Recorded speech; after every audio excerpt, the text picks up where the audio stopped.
विगत दिनों कोटा विकास प्राधिकरण द्वारा महान नायक व राष्ट्र प्रेमी बूंदी के पूर्व शासक राव सूरजमल हाड़ा की 500 साल पुरानी छतरी को तोड़ दिया गया।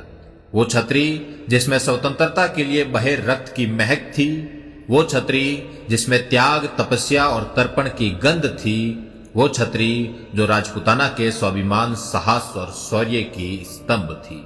छतरी केवल पत्थरों की बेजोड़ इमारत नहीं होती जिसे जब चाहा, जिसने चाहा, जहां चाहा बना दिया। छतरी के पत्थर किसी महापुरुष की वज्र से भुजाओं के प्रतीक होते हैं तो छतरी की नींव किसी वीरांगना के सतीत्व से दत्त की जौहर की ज्वाला से पवित्र हुई चिता की राख से रखी जाती है।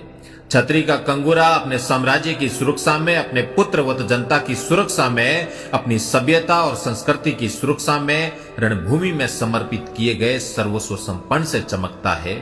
इतिहास बनाने के लिए तलवार को कलम और रक्त को स्याही बनाना पड़ता है। इतिहास बनाने के लिए अपने पीढ़ियों को युद्ध भूमि में समर्पित करना पड़ता है। इतिहास बनाने के लिए पहाड़ सी छाती, सूरज सी आग लिए ज्वालामुखी सा धधकना पड़ता है और तुम चले इतिहास मिटाने। एक छतरी को तोड़कर तुम्हें लगता है कि राजपूताने का इतिहास धुंधला जाएगा। मान मर्यादा और प्रतिष्ठा के लिए रणभूमि में रक्त के झरने बहाने वाले रणबांकुरों का इतिहास, अद्वितीय पराक्रम, केसरियामय शौर्य एवं वीरांगनाओं के वीरत्व से परिपूर्ण जौहर और साखों का इतिहास। आपने छतरी तो तोड़ दी, लेकिन वहां की मिट्टी में महकने वाली गौरव की गंध को कैसे मिटाओगे? आपने छतरी तो तोड़ दी, लेकिन हाड़ोती के रक्त सिंचित इतिहास को कैसे मिटाओगे? आपने छतरी तो तोड़ दी, लेकिन वहां के लोगों के जैन में बैठे सूरजमल को कैसे मिटाओगे?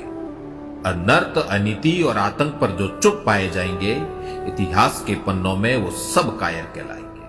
केंद्र का संस्कृति मंत्रालय और राज्य का संस्कृति मंत्रालय दोनों ही हाड़ा सूरजमल के सगोत्रीय संभाल रहे हैं। इसको करती पर आपकी खामोशी तीर सी चुभन दे रही है। ध्यान रहे, अनीति में जात है, राज, तेज और वंश, तीनों द्वार बंद हुए। रावण, कौरव, कंस अपनी आंखों के सामने उजड़ते गौरव में इतिहास का संरक्षण करे, नहीं तो काल का पहिया बड़ा विकराल होता है और जब काल अपनी पराकाष्ठा पर आता है तो शहंशाहों की सल्तनत के शहजादे भी सल्टा दिए जाते हैं। खैर, जो हुआ वो गलत है, वो असहनीय है, लेकिन समय रहते पश्चाताप करना और गलती का सुधार करना उस गलती की गंभीरता को कम कर देता है। जिस हवाई अड्डे के लिए यह दुस्साहस किया गया, उस हवाई अड्डे का नामकरण राव सूरजमल हाड़ा के नाम पर हो और हवाई अड्डे के बाहर इन महात्मा की पुण्य छतरी का निर्माण हो। इस मांग को पूर्ण करना ही एकमात्र समाधान है और इसे गंभीरता से लिया जाए, इस पर अमल किया जाए, यही एकमात्र समाधान है।